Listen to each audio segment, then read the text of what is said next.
everyone. Can you hear me? Is on? Testing? Okay. Hi, I'm Nicole Perlroth. I'm a cybersecurity reporter at the New York Times. And I actually only started covering cybersecurity in December.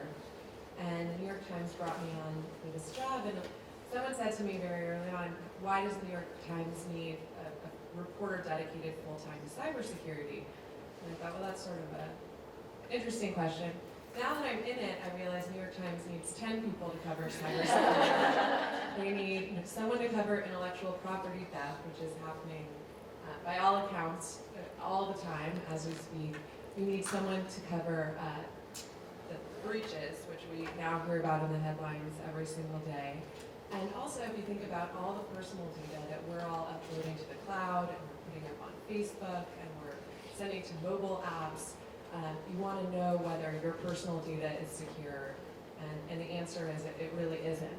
And these are all things that are all need to be covered, and it's difficult to be one person covering them, and there needs to be more of a debate about it because there is so little awareness around some of the things that are going on. And just to share one thing I heard the other day is Sean Henry, who was the former cyber cop at the FBI, just left and can speak a little bit more candidly about what he saw there. And he said, name one big American technology company. And I can't tell you one of them that hasn't already been penetrated. And these are the companies that are supposed to carry us into the next decade, if not century, of American innovation. So the idea that their intellectual property might be gone already is just terrifying. So anyways, we have a panel of lovely experts here today, and I'm just going to ask everyone to go around and do a quick introduction before we get started. My name is Melanie Frasier, and I'm with eBay Inc., and we're located in San Jose off of, well, the campus that I'm on is off of North 1st Street. But my responsibility, I work in the global fraud risk and security, and my focus is around strategy, security strategy, and the implementation of that strategy. I've been in IT for 20 plus years. I've been a director of information security at a financial institution. So I've kind of been around the block several times and have experience with security and have seen quite a few things. So hopefully I'll be able to share some of those things with you. My name is Cam Winget, and I work for Cisco Systems. I have been working in the security space for quite a while, and I won't mention how long to date myself. So I report into the Chief Technology Office, specializing in the security area at Cisco Systems. So my focus is mainly in trying to design, architect the products that hopefully do secure the network infrastructure. I'm Michelle Koblis. I'm a director of security for a small company called Guardian Analytics. We are focused on online fraud detection. Our primary customers are banks, so as such I deal with a lot of financial data. I am responsible for all aspects of security for the company. That includes everything from knowing when we're breached, or if we're breached, knock on wood, to dealing with all of our prevention aspects, all of our policies, all of the compliance and regulatory requirements that we have to meet, our business continuity and protection. It's all of those pieces, so hopefully I can give you some insights into my space. Hi, I'm Candice Tal. I'm the owner of Infortal Worldwide. We're a locally based global risk management company. We specialize in corporate due diligence investigations overseas, primarily directed at fraud, theft, and bribery types of issues. We do a large amount of pre-employment screening as well globally. And I've owned my business for 26 years, and we've seen pretty much everything that there is out there in the human sphere. So I'm happy to share any of my information, any of my knowledge base with you. If you have a question, feel free. And I think we'll leave the last 10 minutes for Q&A. But one of the first things I wanted to get started with is what you hear about a lot in security, you hear this thing called the BYOD, which is the bring your own device phenomenon. And this is employees like myself who use my iPhone all day, and then I get to work and I can't understand why I can't plug my iPhone into the network and I can't get my New York Times email on my phone. And there are so many people out there that are bringing their own devices to work, plugging them into the network, sending work documents to their Gmail accounts, their Dropbox accounts, posting things on Facebook about what they're doing at work. And the idea is that this information is out there. It seems like data loss is almost inevitable. So what do you tell your clients, or what do you see your clients or your companies doing to sort of combat this? Are there innovative solutions out there that can let me bring my iPhone to work and let the New York Times know that their information is still safe? Or is that just impossible at this point? Okay, being the one that is actually a vendor of security-based products, let me talk a little bit about, so there are in the industry, the big thing right now is very much so the bring your own device. And the challenges that do come in gets to both how do you protect the intellectual property within the company, as well as, you know, unbeknownst to you, your own data that may be private to you, you know, the employee that's in your own device may actually be, let's say, inspected by the company as well. So, you know, obviously Cisco as a vendor is providing a suite of solutions to effectively segment the network, if you will. But beyond segmenting the network, the other thing that has become critical is being able to classify and identify which one of those devices, we call them assets, are actually belonging to the company and which ones are not. And that becomes a tricky challenge, if you will, when you manage things. So for instance, from a data standpoint, you know, I was mentioning earlier, there are over 8 billion Wi-Fi devices out in the industry. There are from smartphones, they're on the order of 1.7 billion, and the growth rate is doubling every year.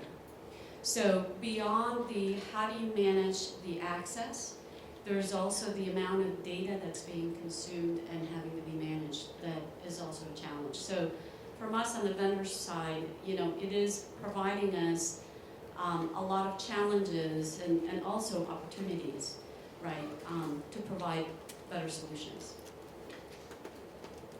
I think some of the things that we've seen over at eBay, and oftentimes we like to think of ourselves as best in class as far as being able to provide security to our clients as well as internal, is we're seeing a suite of products come out where it is allowing the company to be able to, if you want to call it, to virtually partition the machine so that there is this, if you want to call it, company environment that exists on a user machine, as well as there's the user's personal environment that exists. And we're able to essentially build a shell around the data and to protect the data.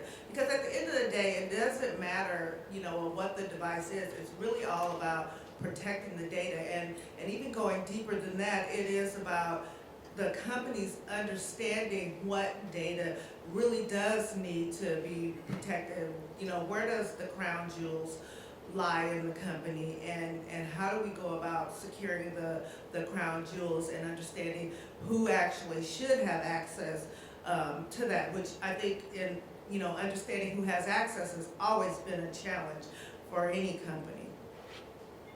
I think Melanie has a good point, and Nancy both touched on it, is there's a lot of technologies out there that are starting to do this partitioning. They're starting to understand that these devices are being used in enterprise environments and building those environments within the device that are partitioned, because one of the challenges that happens as you start going down the bring your own device path is what is your rights as a company for those devices. So you've got somebody who has their own laptop, their own iPad, their own phone, and they've got corporate data on them. How do you deal with getting that back?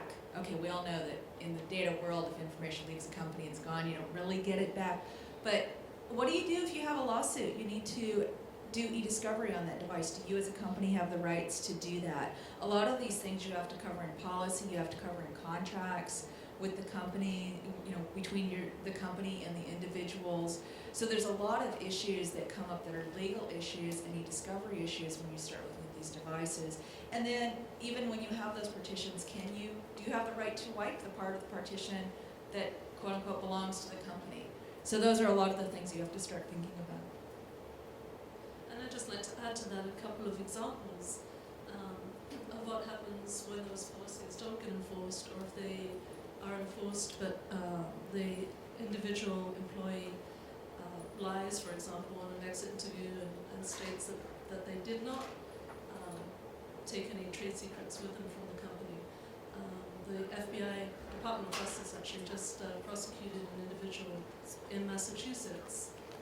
He's facing at least 20 years in federal prison for stealing trade secret information from Intel and lying about it. He actually faked that he was going to a different kind of company altogether, stated that he wasn't taking any information with him from the company, and actually said he was going on vacation for a couple of weeks. In the process, downloaded large volumes of their encryption code, which was valued at about $200 to $400 million, worth of at least that amount of R&D effort. Oh, is it? I'm sorry. Is that better? Yes. Okay. So, he's in the process of being prosecuted, and another example is a young Chinese woman who was working for a pharmaceutical company, stole trade secrets from them, and proceeded to use that for a company that while she was employed for the first company, was a 50% partner owner at a chemical company in China. And so she was prosecuted on a single count of trade secret theft, and actually only got 18 months in prison. But just give you a couple of real-world examples of what actually happens. And to that, I'll add one of my favorites, which is I shouldn't call it a favorite because it's tragic, really. But at the end of last year, maybe some of you heard that the Department of Commerce had been hacked, and by the time they found out they had been breached, I think the hackers had been inside for something like 6 months. And in reporting the story, it became clear that the reason that they were hacked in the first place was because some of their analysts or China experts had gone to China with their phones, brought something back on their phones, plugged their phones into the network, and that's how they were able to get in. Once they were in, they could crawl through the Department of Commerce's network, they could read all their emails, they could crawl into their client organizations, and even once they had cleaned out their systems, a couple of months later they saw that one of their printers was printing out pages of Chinese characters, and a corporate apartment in DC had some heating issues, and when they checked the thermostat had been communicating with an IP address in China. So I love this example because it just shows you how vulnerable we all are, and how all it takes is one open device for anyone to get into your organization and your client organizations and everything from your corporate apartment to your printer. So it's very real. And the other thing I wanted to talk to you guys about was there have been so many high-profile breaches this year, and Anonymous, the hacktivist organization, really helped bring cybersecurity and breaches to light this year. How do you think that this has helped your jobs? Has it helped you convince your respective CTO, CEO, boards that security is a real priority? Does it still come down to dollars and cents? I think it still comes down to dollars and cents, and I think really the only time that you're truly able to implement a security solution is striking while the iron is hot, meaning that the incident occurs, and one using that incident because it's very recent to let the company know that you have to implement a solution to protect us. And we always are, I guess, in the position of, well, it hasn't happened to us. But you know what it could have happened to you. It's just a matter of time, and maybe it has, and you're just not aware of it. So really, these examples do help us bring the issues to light in the company and help us to strike while the iron is hot. But you know, it still comes down to dollars and cents. If the solution, and they'll say if the solution is more than what the risk is, and you know, the real problem is quantifying what that risk is, then you know, companies tend to not fund these solutions. I worked for several chief security officers who always had in their back pocket, so to speak, the next 2 or 3 things that they thought were really important for the company, so that when a breach happened that resonated with the people who gave out the money, you could just get, hey, we can approach this. Here's the solution that we want to put in place. It's already quoted. We're ready to go with it. Just say the word and let us spend the money. One thing that I noticed in looking over some of this information that struck me is that companies, according to the Ponemon Institute, that companies only spend about 10% of their IT budget on IT security, and I think that's rather shocking actually today. I'm sure that's going to increase in the coming years because of all the security breaches in the last couple of years. But I was surprised to see that it's that low. And you know, there's only a limited amount that you can do when you have such a small budget, even in a large organization. They also noted that the average security breach costs large companies over $7 million per breach, which I thought was very interesting because that covers a wide spectrum of the medium-sized companies also. Yeah, I mean, to add to what Candice mentioned, the numbers that I have, since we are continuously looking at how to improve the security-based solutions, some of the numbers that we were given were on the order of just looking at general risks and incidents to a large enterprise could cost them on the order of $7 million, but to actually impose a good fix would be 5 times that, you know, between $30 to $35 million. So we're constantly doing that evaluation and risk assessment and giving the information back to our customers saying, you know, and again, it comes back to what are you willing to risk in essence, right, to balance, as Melanie was saying, the risks between the cost to actually implement the fix versus imposing something that may be quote unquote good enough for that company. And it's so counterintuitive too here in Silicon Valley, where there's so much pressure to rush and move as fast as you can, and what is the theory? You know, move fast and break things at Facebook. But security is a completely different mindset, right? It's, no, we need to prepare for when things. It's an afterthought. Right, it's an afterthought. Candice, you said you've worked with employee screening. This is something you hear all the time too, that the weakest link in an organization are the employees. We see in the headlines now, more companies are looking at their employees' Facebook profiles and a social media presence before they hire them. In some cases, they've been reasons to lay people off. You know, what kind of appropriate screening is there for employees, and what sort of privacy concerns do they end up conflicting with? I think there are huge, obvious privacy concerns of looking at people's social media interactions, and I think eventually there will be, unfortunately, legislation involved. But I, for one, personally don't recommend social media screening as a tool for pre-employment screening purposes. You can get so much information in the United States already that you don't really need to go to that extent unless you have a different kind of issue, such as workplace violence. Then definitely you would want to look at things like social media. But in terms of pre-employment screening, or employment-related screening, that's not really necessary. I think most employers have a sense of that. I think that, however, there are major breach issues, security breach issues for companies, as we just saw recently with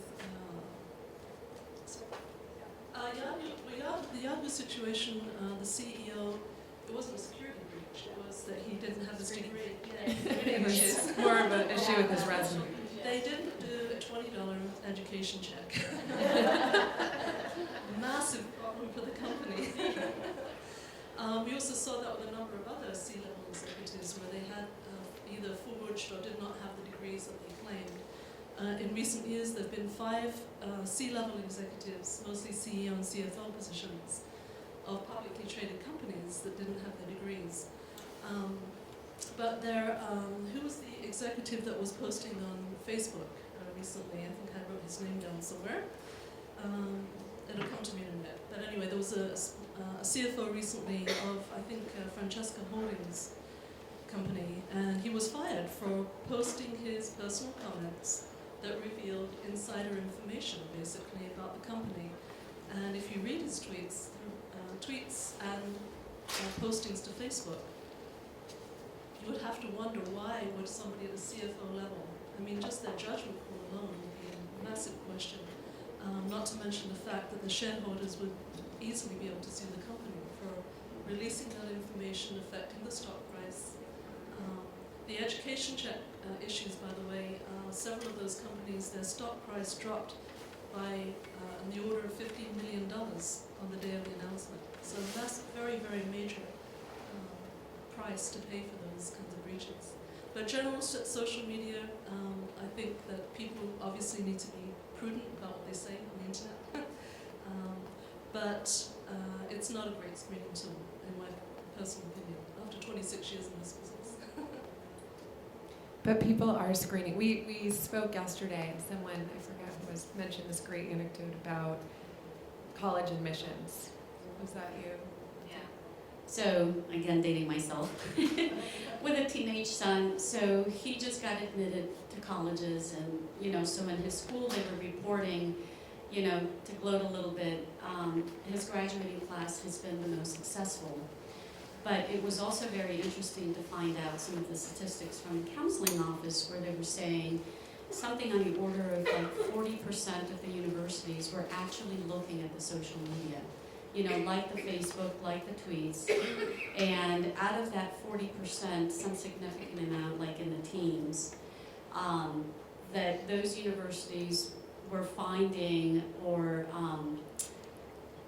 the applicants' decision was being affected based on what the universities were finding in those websites. So it is becoming interesting, especially when we get into the privacy issues. It's a very interesting thing. If you've never looked at the Facebook of teenagers, that alone is horrific.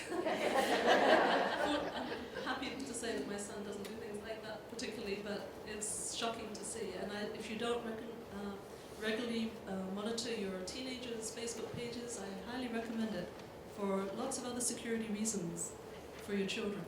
And there's so many social networks out there that you don't even know about. As someone just mentioned, who was it, who just said, someone said their child said Twitter was for old people. So budgeting for security, how do you even prepare for this worst case scenario? Seems like every day companies breach, you're having trouble, in many cases, convincing boards and CEOs that this is a real priority. Are these budgets just sort of pie in the sky, cross your fingers, hope you don't get breach numbers, or how do you even prepare for a breach in advance? I think that with security as a whole, we really have to continue to focus on what are the high risks for our organizations. And where, security is always about risk and balance, right? What risks are you willing to take as a company? What risks really can't you tolerate? And a lot of that comes back to, when we're looking at technology, where is the data and what is the data that we're trying to protect, and how do we protect that data? And so if you can focus, you focus your budgets on the things that you can handle, the things that are most likely to happen to your organization, and try and tackle those issues. One of the recent Verizon data breach reports that most of breaches in 2011, excuse me, it's the 2008 report.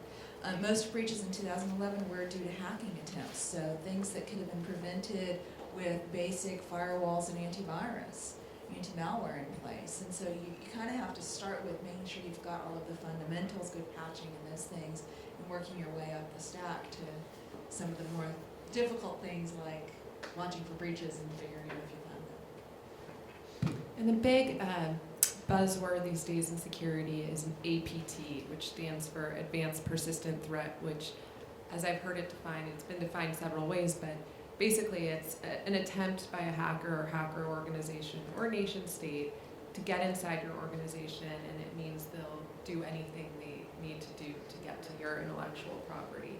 And it seems like if this is the case, if there are these APTs on American technology companies, for instance, how do you even prepare for that, or can you? It's just, there's so much data out there now. Does it seem almost inevitable now for corporations to get breached?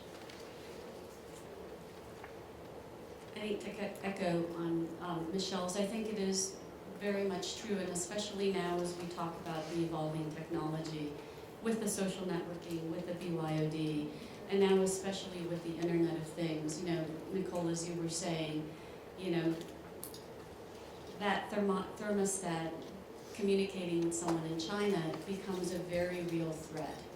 And so I know that a lot of the customers that we deal with the InfoSec teams and the security teams, they're constantly looking at the trends and reshaping, if you will, right? What are the things that they need to look out for? What are the things that they need to prepare for? Because there will be a new threat. You know, those APTs will be coming, just in different shapes perhaps, as the technology evolves. I think the key thing when you're looking at like strategy around security, you have to create a strategy that is actually like a living strategy, because the landscape of security changes so often. You have to be in a state where your strategy is not just going to remain the same. We started it this way this year and we're going to carry it out this year, because things happen. And so you may need to revisit that strategy more than just once a year, but needing to stay on top of what the current trends are out there in the industry from a security standpoint, and shaping your strategy around that. And also that budget, maybe that budget that was planned for, you know, what that special project that you wanted to do at the beginning of the year, and then the landscape changed from a security standpoint, you may need to take those dollars and divert those dollars to what's current today. So your strategy is not something that you just do and you file away in your drawer and you look at every now and then. It has to be essentially like a living document and be able to move with the current trends out there. And to expand on what Melanie's saying as well, it's not just about the strategy and the security organization. The reality is security has to be pervasive throughout the culture. You have to enlist all the individuals. Candice said this earlier, that, you know, individuals are the weakest link in security, and that's always, always true. I do regular awareness articles within my company just to get out there to my staff to say, and to the staff of the company, to tell them, you know, clear tips, clear advice on what to tackle from a security perspective. And I try and use some of these recent breaches as examples. For example, a few months ago, the Zappos breach of all of their passwords. And, you know, I kind of did a little bit of an explanation of why their passwords might be at risk, but I used it to enforce the thinking that your company passwords shouldn't be the same as your personal passwords out there in the world. And I have to admit, it was a little scary that I got a response back from somebody who said, oh, I better go change my passwords. I was like, okay, I've made an effort, but man, that scared me to death. I can definitely relate to that. I think that definitely reminding people it's really essentially about communication. You can have the best IT systems in place, security systems in place, but really it's up to people to implement. I think what both Michelle, actually all the panelists have said, different angles of this is you've got to have the unity of your HR policy, your IT security policy, your non-disclosure agreements in place, and people actually using them, using passwords that are complex passwords, strong passwords, really actually teaching people how to create passwords that they can remember that are strong is a great tool to prevent a lot of issues, because people today, especially younger people, but older people too, it doesn't matter actually, have this sense that they are helpless as far as keeping their information, the company's information secure. But we can actually. We can keep information secure. And also for companies to have thorough background screening. A lot of people say, well, why is that needed? Or, you know, is the information itself useful? But if it's done appropriately and it's done accurately and thoroughly, it is information that can be very, very instrumental in preventing breaches of security. Not to mention trust issues between employees and safety for employees, co-workers. None of us want to work next to someone that's an axe murderer, obviously, but you also don't want to work next to someone that's stealing your company's trade secret and selling them to either competitors, because pretty soon you'll be out of a job, or for foreign governments, for example. So it's integrating all of these avenues and all of these approaches that really do effectively help companies to protect their interests. And every employee is a chain, a part of that chain, and a potential link in that chain that can be broken. So I think the only way I'm going to know that this panel was a successful panel is if all of you leave a little bit more paranoid than when you came in. This is, like I said, something I've only been covering for 6 months, and when I started meeting people in the industry, I thought, God, these people are so paranoid. And now I am so paranoid. And so some of the things I've done to sort of improve my own security are stuff like signing up for 2-factor authentication on Gmail, and my password went from this to this. And one of the things that surprises people the most is if you see my laptop, I have a little piece of duct tape on the webcam, because I've been told how easy it is for people to turn on my webcam remotely and see what I'm doing at all times. And you know, people think I'm completely paranoid, but there was a week where I thought, okay, this is too paranoid, and I took it off. There was one day where that green light went on, and I called Jeremiah Grossman, who is one of a hacker who first discovered that you could do this, and I said, my green light just went on my laptop. Is this a total fluke, or is someone inside my laptop? And he said, there's a 100% chance that you have someone in your laptop as we speak. So I'd like to just go down and ask you all, what are the things people can do, just concrete, a couple things that you do that you suggest to people to improve their own security or security within the enterprise?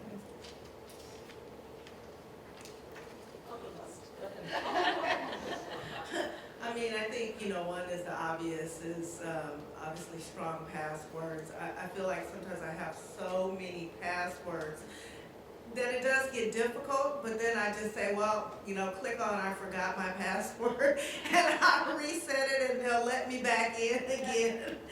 But that is one thing, and the other thing is I tend to be really suspicious when I get the phone calls and people are asking me or like drilling me with questions to the point it's like, okay, well, let's take a minute here. Why do you need the information? What are you going to use the information for? It is our right to ask how they're going to use that information, and to not let people drill us like that. I know sometimes it can be intimidating, but we need to take a break and slow people down and understand what they're using our data for. And I think the other thing that I brought up, it would be great if companies in general, particularly with the opt-in, they send out these documents and they want you to sign these pieces of paper. I just wish that it was by default, that, you're working to secure my data. You're not going to ask me about securing my data, that you are going to secure my data, and I don't need to opt in. The only time that you would send me that letter was if you wanted to share my information. So But, I am paranoid, and I do check my daughter's Facebook account, and yeah, kids are, it's interesting what you see out there. Okay, so I'll share a personal anecdote since we were talking about passwords. So about 10 years ago, again I'm dating myself, with Wi-Fi there was the web panacea. I don't know how many of you are familiar with this, but at one point there was a risk that Wi-Fi as a technology may not become viable because the security was just so poor. And so I was one of the architects that went to fix it. At that point, my son was 8 years old, and he wanted to know what mom did for a living. So we, over dinner, had the discussion on social media, weaknesses and passwords, how you would get in, and so I was explaining some of the mathematical analytics of how you could do password discovery, but also through just social media. If you knew something about the person, how you might go about and discover this. At the time, he was attending a small school, so fortunately, the staff there were 27 teachers total in the school, and there were maybe 16 kids in this class.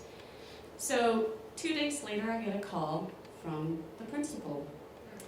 My son had proceeded to breach every single password. So, I can't recommend strongly enough to have strong passwords, and from time to time, so within the company I helped instill the policy, which now even to me it becomes annoying because every 6 months I've got to think of something strong to think of, but really I do strongly recommend change your passwords, at least once a year, or if you feel that you use a certain account frequently enough, especially for accounts, for me, like Amazon or Yahoo, I tend to change those once a year. Also, through my teens, I've learned, do not open anything that may have an attachment that you're not familiar, even if you believe that it is from someone you know.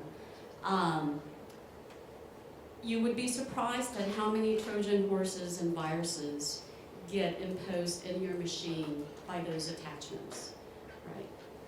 So. Wow, those were all really good tips. I'm not quite sure how to follow them up. I would expand on the social media environment. If you have children, your own accounts, go look at the privacy settings. Go put Google Alerts in place to let you know if you see your name or your children's name pop up on the public internet. Those are great ways to sort of just look for your personal information being out there or your children's personal information being out there publicly in a way that you might not want it to show up, especially if colleges are using this information for admissions going down the road. They're going to pay for your retirement, right? We all hope. The other thing is in the scope of passwords, there's a significant tip that I think we all forget, which is look at those secondary questions and really make them just as hard to answer as your privacy password, right? There's a very classic example from the last presidential election where Sarah Palin's Yahoo account was breached because somebody could figure out she went to Wasilla High School. She lived in Wasilla, it's the only one. So, those are the kinds of things that you don't want to be too simple to figure out. And I would add to that wonderful list that's going here a few other things. Always protect your social security number. Most people today know that, but really protect it. Don't give it out unless you absolutely have to. Your date of birth is your main personal identifier for certain types of records, including criminal records. Protect that. Your driver's license number. From that we get other personal identifiers. So protect your information. Do everything that you can. Question, why do you need this? Really, grocery stores ask you for your driver's license number sometimes still. They shouldn't be. There's no need for that. They don't need that information actually. Different with online banking. They're going to ask you for certain types of identifiers to create accounts. That's a different issue. Or medical records. If you buy a new car, make sure that they are confetti shredding your personal information. On a new car application, even including lease cars, they ask for all of your personal information.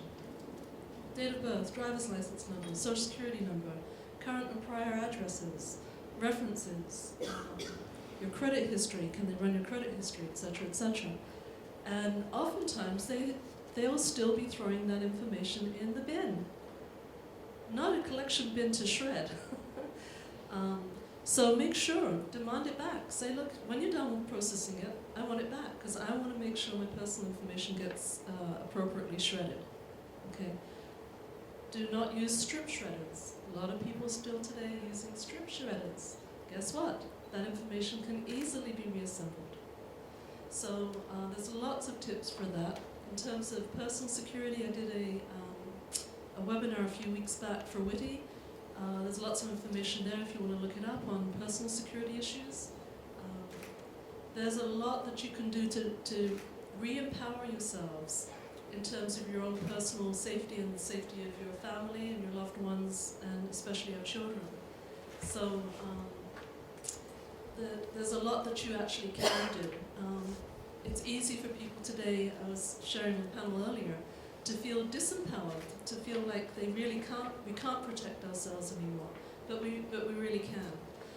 And just one other thing on confidential information, there was a survey done recently that found that 70% of people under 34 years of age think it's perfectly okay to take confidential information home from the office. 70% of people that are working at all of the companies that we work at. So just having a strict policy in place isn't enough, apparently, because I'm sure all of these companies do have policies about not taking confidential information out of the workplace. And the primary BYOD device is a thumb drive, just classic and traditional. Of course, people do send files out to their Gmail accounts, etc. But something to really be aware of. So it can be prevented. In my office, we have also a strict policy. No one, including myself, is permitted to take a file outside of our office for any reason whatsoever, even if it's urgent. Now I think we have a couple minutes left for Q&A. I think there's a mic. Is there a microphone back there? Does anyone have any questions?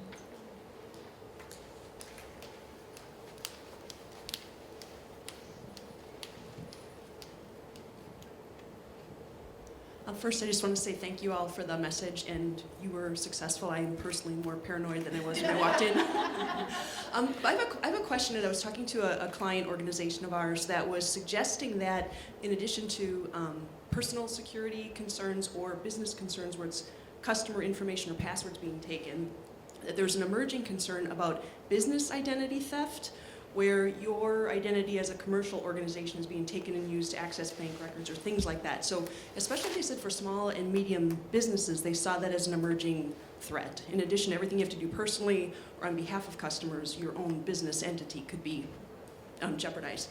Are you guys hearing that in the grand scheme of things? Is that a high threat, high risk? I just would be interested in any feedback you have on business security threat.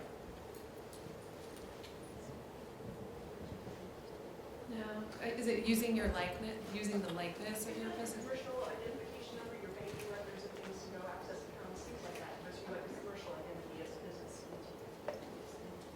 I think there's always been, larger companies often deal with fraud at checking accounts and that kind of level. As a security practitioner, it's not an area that I've explored very often, but I know that in talking to financial organizations at some of the larger companies, they deal with like check fraud and those kinds of things on a regular basis, so maybe it's getting broader. We haven't heard very much about that kind of thing as a pervasive.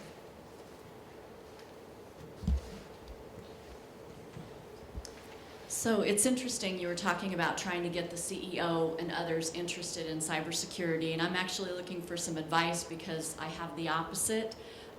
Board of directors who are absolutely paranoid. Some of them are professional board of directors, and every time they hear about a breach on the news, they're up in arms.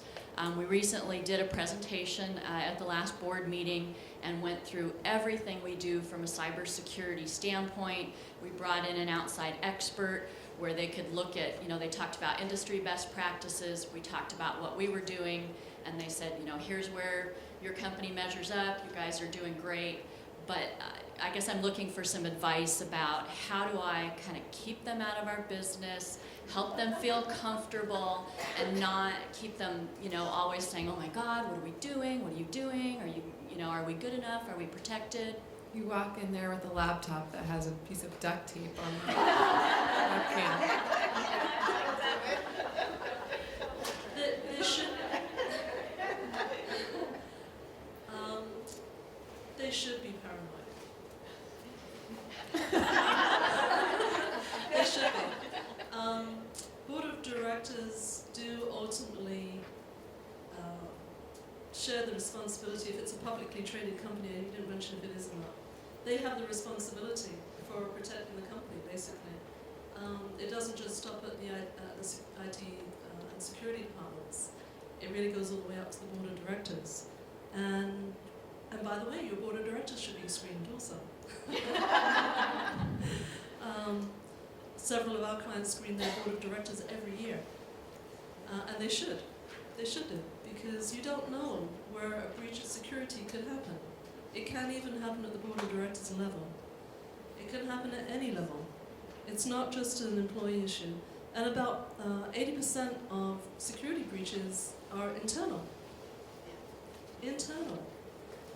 Employees, not hackers penetrating your system from outside. Well, of course, that's a massive issue on its own, but 80% are internal issues, which is why I said that the weakest link in the chain are your actual employees.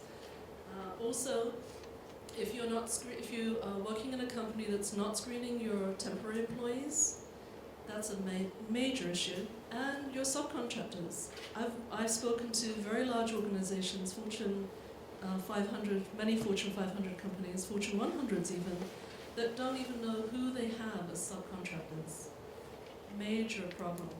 If you don't know who your subcontractors are and you're not screening them, how do you know what's walking out the door every day? You have no clue. So I'm a major proponent, obviously, of screening everybody in the organization. You need to. Today, unfortunately, it's sad that it has to be that way. But 50% of full-time employees misstate their information on their employment applications. 70% of temporary employees that we've looked at have criminal conviction histories. Criminal convictions alone. We're not talking about education negatives or any employment negatives or anything like that. This is now getting very sad. And to the board of directors question, 20% of executives don't check out. 20%. So the answer is you ask your board members when the last time is that they've been screened. Take care of That'll take them off the set. And when we fire them and our stock goes down, right?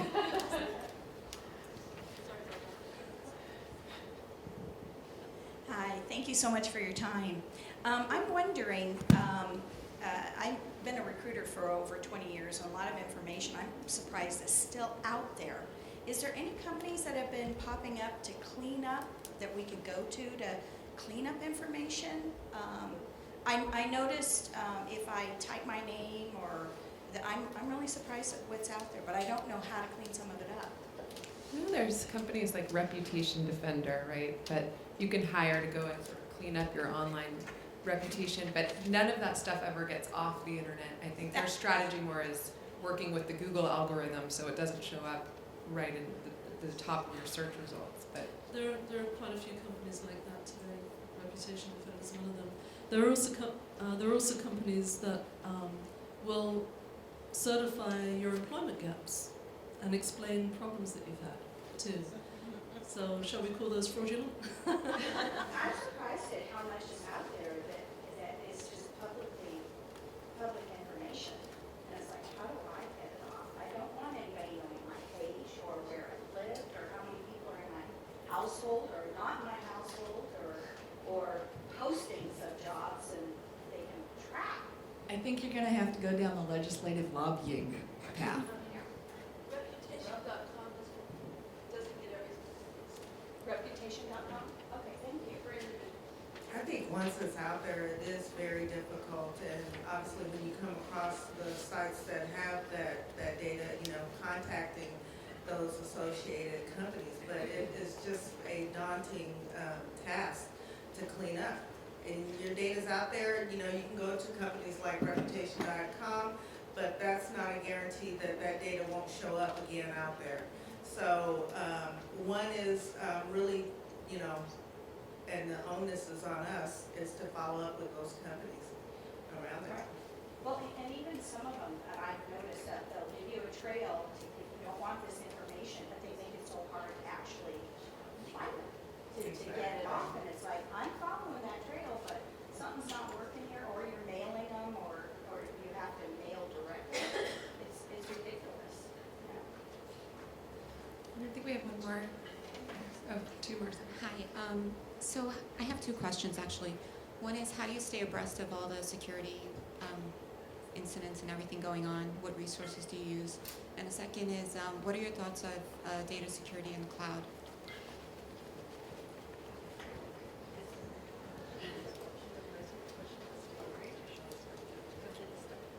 Okay, so I've recently had to tackle this issue myself because I took over director at Guardian about 6 months ago, and prior to that I had a much more limited scope. So this is really the first place that I've had to keep track of sort of all parts of security. So one of the things that I do, there's a couple of newsletters that I subscribe to.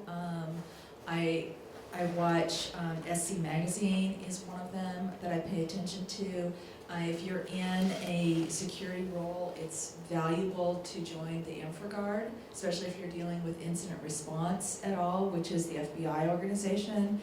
They send, and you can subscribe to a daily alert summary mail from them, and that's actually very interesting to tell you catch what's going on in the U.S. at the very least.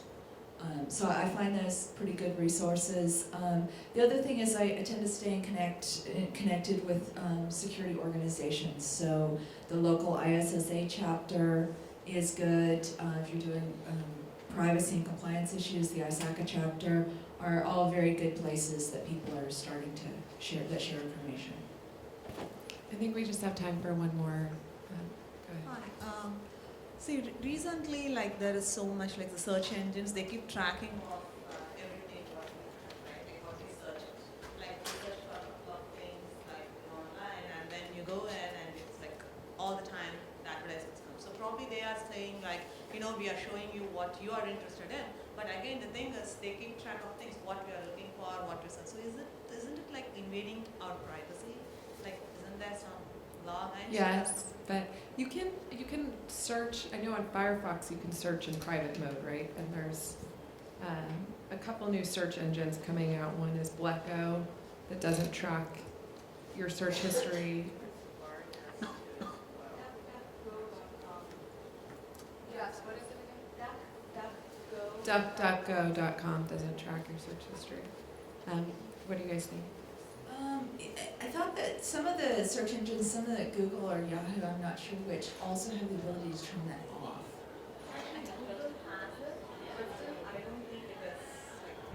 Right, I mean, by default, all of them turn it on, and Big Brother is watching, right? That they still, even though they say that they're not, they're still trying to do some of the analytics for their own purposes, right? They can share our information basically. Exactly, right. So from the standards community, since I'm very involved with that in the ITF, there is an ongoing, extremely vocal, healthy discussion on the privacy issues of whether, involving even the WTO, of an individual's privacy, right to privacy. And like I said, it's an arduous discussion right now. And there was, I think, someone had a great metaphor the other day, which is right now privacy is sort of like a hockey puck. It's always moving, and then some big news breaks, and it moves back a little bit, but it's always sort of sliding to a world where we have no privacy. It gets to the question of what do you consider to be private versus not, right? So the answer in China obviously is very different than what may be construed in, so some of the European countries are very, very respectful that even a name and an address is construed to be highly private. And so they have already instilled regulatory practices where any of, an employee's information or an individual's information is not to leak even outside the country, much less the enterprise. All right, thanks everyone. Oh, go ahead. Yes, I have. Well, my voice is loud enough. I have a question or a statement for Melanie Frasier, or if any other panels can answer it. But there seems to be a lot of hackers within the telecom environment. So people are getting, obviously people are getting through the, say, AT&T, or through, because everything mobile has a phone number attached to it, which is, you can get access to data. That's how you get access to data. So is Cisco, does Cisco have any kind of program or initiative that they're doing in order to look into that, or eBay, or you partnering with the fact, because everything has a telephone, especially mobile, number associated Right. with it. So is your question, we have a suite of products, and I really wasn't kidding, Big Brother is watching, because we do have a suite of products, and we pride ourselves in being able to expose that information for the purposes of security, for the InfoSec team, and so on, right? There are initiatives, again, within the Internet of Things, it's a very new thing, where we're saying everything now, because it's connected through the IP, the internet world, that has become the conduit for, breaches that we can't even imagine right now. And so there's a new wave of technology that we're just starting to discuss.